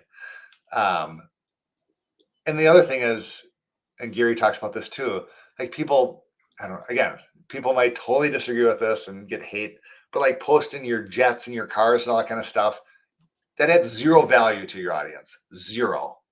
And people try to say it's aspirational, but all you're doing is making people feel bad. And most of the time, people are renting jets or renting cars to take pictures of it, and it's not even theirs in real life anyway. So like, I really like the Gary Vee model. Like before you post anything on social media, just think about how is this adding value to the audience, to the person on the other side, not how you're trying to like hype yourself up. And again, most people don't say that one either. I think he is spot on with that. Like posting a picture of your private jet adds no value to anybody. It's just a straight up ego boost for yourself. Like I agree. I agree about that. zero And value. look at celebrities don't do that either. No. Like they don't post pictures with their kid. Like They don't post you their kids at all. never. You see somebody's kid, like, wow, you are Bruce Willis' kid. Like they don't do that. You're right. Right.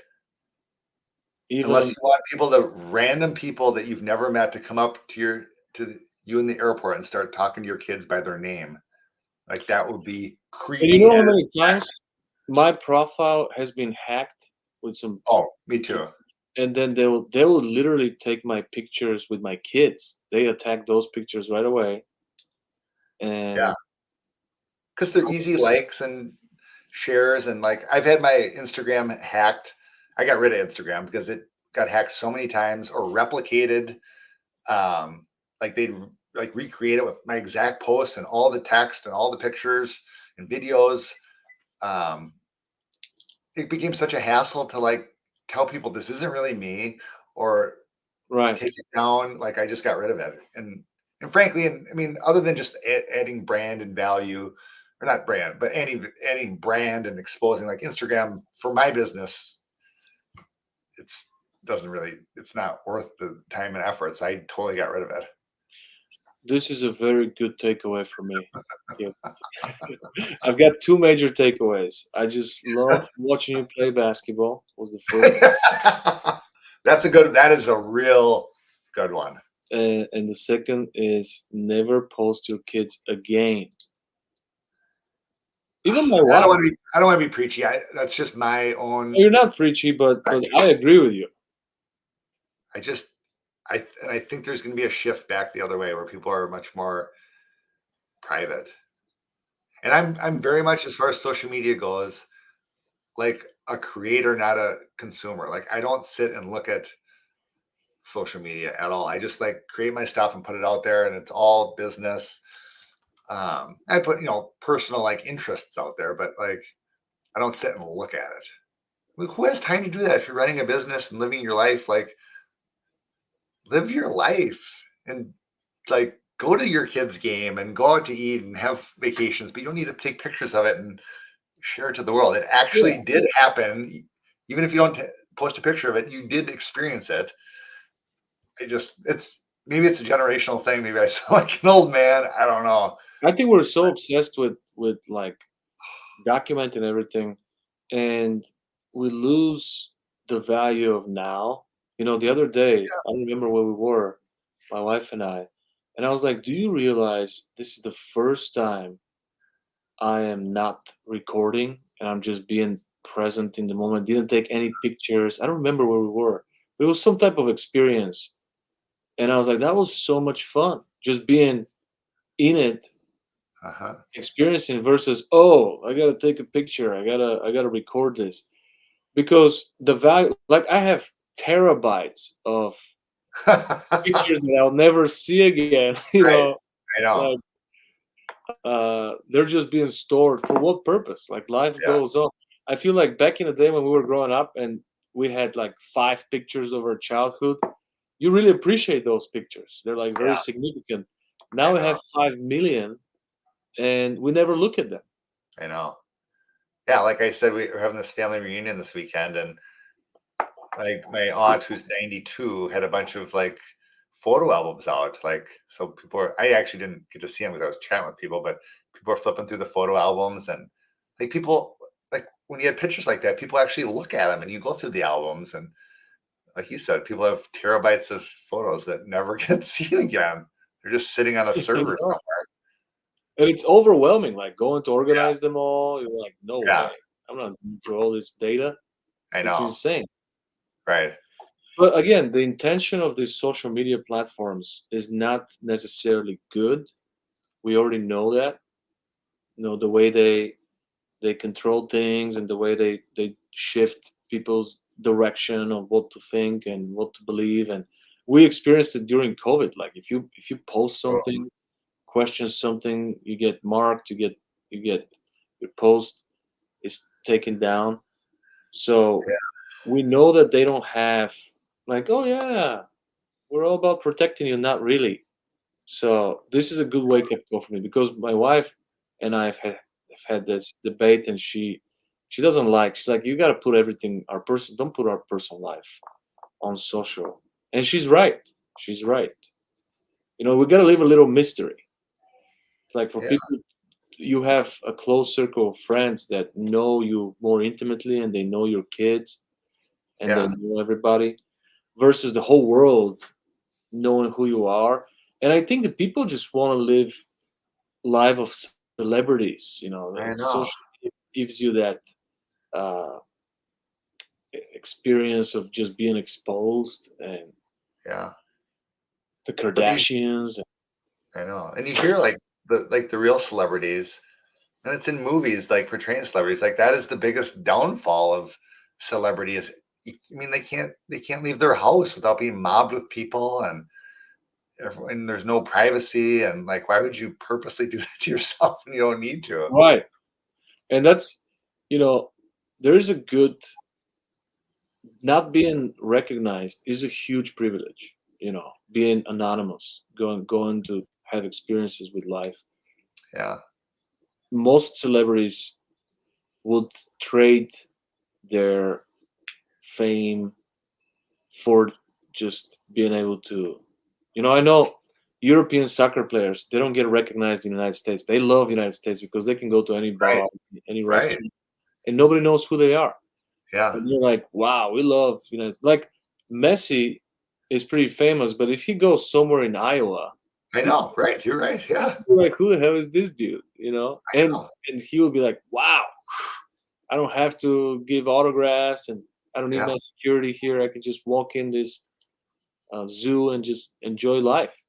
yeah, Because imagine how overwhelming this is. You know, having security, being afraid somebody's gonna take your kids for hostage or something like that. right. Yeah, It's that's scary you become stuff. a target, easy target. Yeah, So that was a good point. You know, to trade your ego and need for attention and likes yeah, for something that's way more precious. It's good to have little mystery around yeah. us. I agree. So those are my two takeaways. Okay, good. the I'm other glad. takeaway, the other takeaway is never let anyone on my team to say they were undercompensated. That's a really good takeaway for me. To never be Yeah, accused of that. You know, yeah, it shouldn't be the main conversation. yeah. You know, And I I'm a mean, big, yeah, I mean, some people have unreasonable expectations of what they should be paid and things like that. My point is really like when it's set out, like, this is the comp structure and how it works. Like, if there's questions on it, just err on the side of giving them more than they're technically entitled. Like if there's, like I would think like if like let's say it's a business development thing between me and one of my recruiters, and technically, I really did 99% of winning this thing, but they were involved. I'll just give them the business development part of the commission. Like if they really feel like that, or like it's somewhere close, like that kind of stuff. It's like maybe it's a little bit gray there, but like we'll just give it to you so you just feel like you're treated right. Um, as a it's just taking care of your people, yeah, making sure they eat. You know, right. not make it excessively where you create a monster Hmm. and they get paid for something they didn't earn, Right. but find that golden agreement of them saying, I am compensated handsomely Uh-huh. to tell others Yeah. I'm really well taken care of where I work. So that's the Yeah. least of my problems. Um, And money, I mean, money's not the most important thing, but it matters. And that yeah, like hits people to the core. Like if they're treated unfairly around money, like that just gives a bad taste in people's mouths. So yeah, I mean, winning matters, yeah, recognition matters to yeah. some, I remember but money reading, is pretty important. yeah, reading it was either on Audible or actually reading a book, and it was talking about the guy that founded the Four Seasons Hotel way back when. And he was really the first hotel person to bring in high-end restaurants in the hotel, to have like Michelin star like restaurants in a hotel way back in the 50s or whenever it was. Um, and his philosophy in business was, I want my when I have a partnership with someone, and he was Mhm, talking about like the hotel being partners with the restaurant, I want my partners to get rich. Like a win for me is if you partner with me, you're going to get rich. mhm. Like that's what makes for great partnerships. Like you make your partners rich instead of like trying to nickel and dime things. Like I want to make you rich if you're my partner, and that's what makes for long-standing partnerships where people are happy and everybody's making money. If you just focus on making your partner rich, you're not going to go wrong. So when people approach me, I've always remember that, like with partnerships or deals to do with our firm or other things, like I always tell them, like that's my philosophy. Like when we're doing splits on things or putting the financials together, like my deal is or my focus is or mindset is if you partner with me, I'm going to make you rich. Like that's what I want. I'm not going to nickel and dime you. Like I want to make you rich. you know so I just think that's a great mindset when you're looking at partnering with people on things. You want to make, like, if a win is you making them money, then in the end you're going to make money. But if you think of Yeah, them first and have the other focus first, like that is always a win. I agree. I agree. What are some tips you would like to give to employers on finding good candidates and people who feel unappreciated finding good employers? Yeah. You definitely, I mean, Or maybe some tips on interviews. What are some good questions to ask yeah, I to think you really want to make sure find? like great candidates have a lot of options. Like they can come to your company, or there's a million other companies they can go to. Candidates have the power, like great ones, A players. So you have to have a compelling story to tell about your company to the marketplace and to those A players. Like if you just think your company is great and great people should come and want to work with you, like that is you're going to lose because they have a lot of options. So you have to have a compelling story to take to the market on why it's great to work at your organization. And that starts with culture and your core values. And if you lead with that, we're looking for a new CFO. These are our core values. Like you're going to attract the right candidates. And like working with a recruiter, like if as we're telling your story and we can share your core values, we're going to attract the right candidates and repel the right ones too. The ones that don't buy into your core value, if a recruiter is sharing that story or you have it posted somewhere, like these are our core values, you want to attract the right people and attract the right people. So like lead with that. These are our core values. This is who we are in this organization. This is what our culture is. This is what our company stands for. Like start with that in the recruiting or talent acquisition process. And then throughout the process, you got to treat the people right. Be super transparent. Communicate. The biggest complaint the candidates have when they're going through a process is, they interview at a company or they interview with a recruiter, and worst case scenario, they never hear from them again. They just get totally ghosted, or it takes forever to get feedback or hear next steps. So just communicate. And Mhm. like I always just tell our candidates, like when we're getting to the next step, like I will get like I'm supposed to talk to the client on this date. I will get back to you on this date. And even if the update is there's no update, at least you've heard from me. Right. There's no update because your mind just automatically goes to the worst possible scenario. They're not interested. They didn't like me. No, we haven't been able to connect yet. There is no update yet. We're still in the process, and just keep the communication flow going because that's like the first introduction to who your company is and what your culture is like. Like we value people. We're going to communicate to you. We're going to let you know what's going on. We're going to be transparent with our process. I think companies do such a horrible job of, again, big picture, hiring and doing the whole talent acquisition recruiting process. Yeah. What are some pros and cons between developing uh, someone who's entry level to becoming a class A player versus recruiting and paying signing bonus to a already finished A player? Uh-huh. I mean, I think the young people need mentors within your organization. And if you don't have a mentor, like find them a mentor outside of the organization. Mhm. But they need to be mentored, especially if they're hungry to learn, give them the tools to learn and get and show them the path and how they move up in your organization. I mean, people want to know and see that. You're not guaranteeing it's going to go this fast, but like this is what it looks like. This is where we see you. And just and then ask them what do you want? Like where do you want to be next in your career? What are your goals? And then you can show how we can help you get there. Or if there isn't really a path to do that, let them know. Um, and again, we don't really work with entry level people. It's all high level, Yeah, yeah. executive leaders. I think it's Some always companies maybe want to develop someone that works in certain departments, have an amazing yeah, results, and has the leadership skills to one day be the CEO. So right. maybe they're thinking ahead.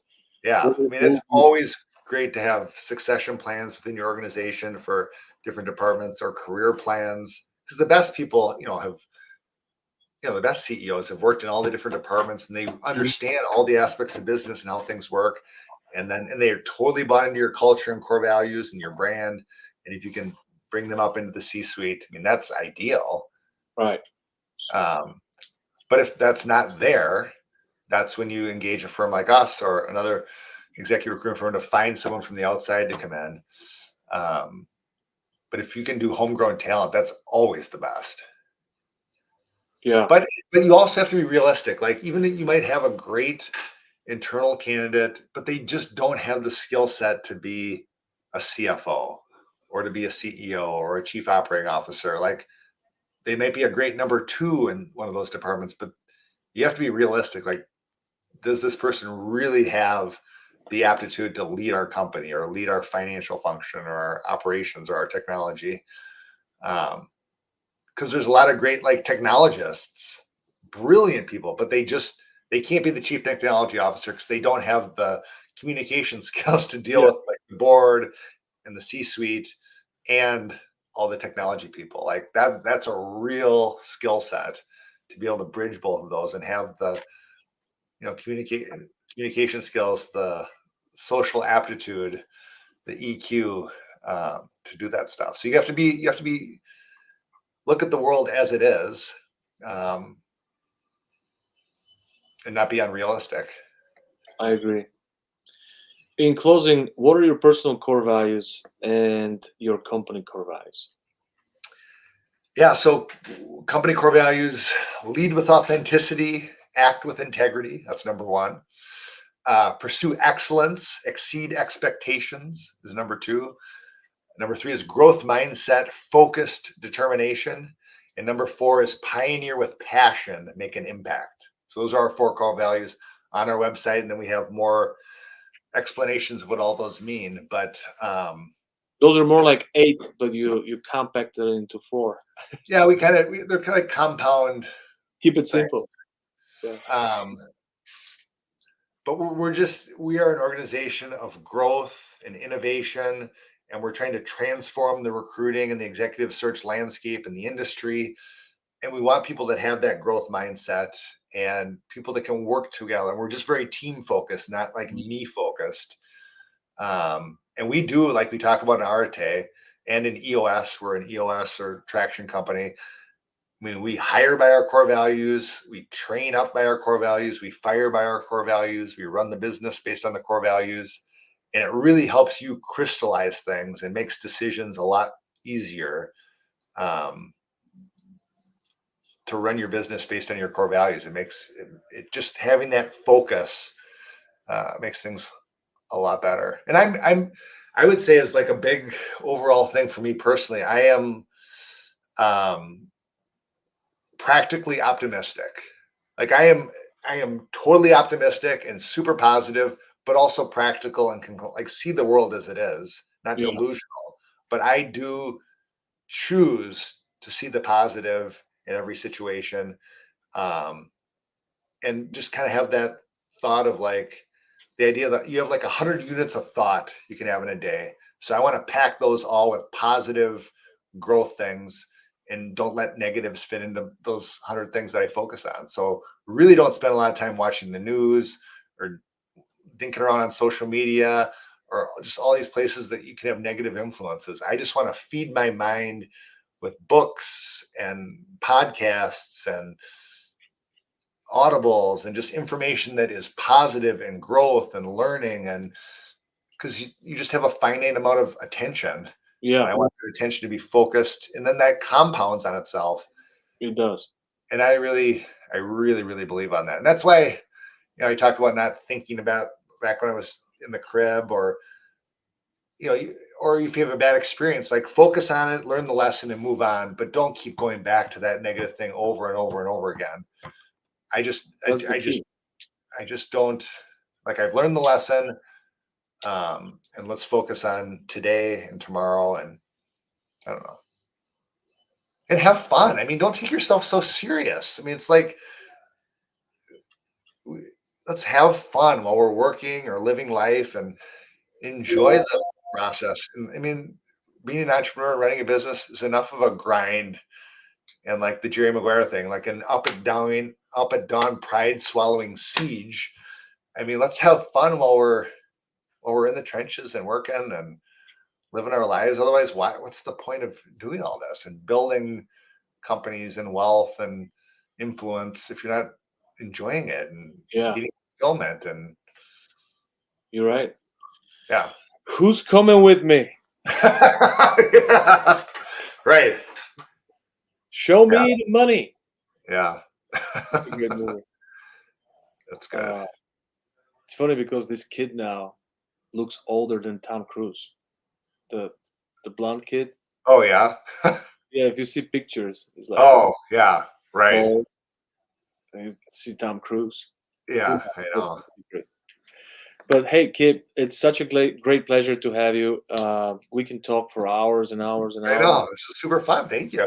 I really appreciate you joining us, and hopefully we can have you again in the future For sure. and follow your progress. I love what you're doing. I love your story, and I really appreciate you coming as a guest. How can people find you? This is the time where you can, if someone's watching that wants to become a C-suite executive or somebody who's looking to be introduced to those companies, commercial real estate, how can they find you? Yeah. So you can see my name is right on here, Kip Knippel. So that is my, like, on all the social media platforms. I'm on all of them, but it's just my name on all of them, at Kip Knippel or just Kip Knippel. So I mean, LinkedIn's probably the biggest one for me, just because that's where our business is really done. But we're on all the platforms.